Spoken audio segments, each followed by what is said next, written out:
உங்களின் வேட்பாளராக மீண்டும் நான் குக்கர் சின்னத்திலே போட்டியிடுகின்ற வேட்பாளராக உங்களை தேடி வந்திருக்கின்றேன்.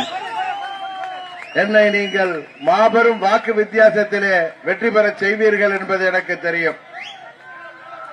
நான் முன்பு நாடாளுமன்ற உறுப்பினராக இருந்த பொழுது அம்மா அவர்கள் நம்மோடு இருந்தார்கள், தமிழகத்தின் முதல்வராக இருந்தார்கள்.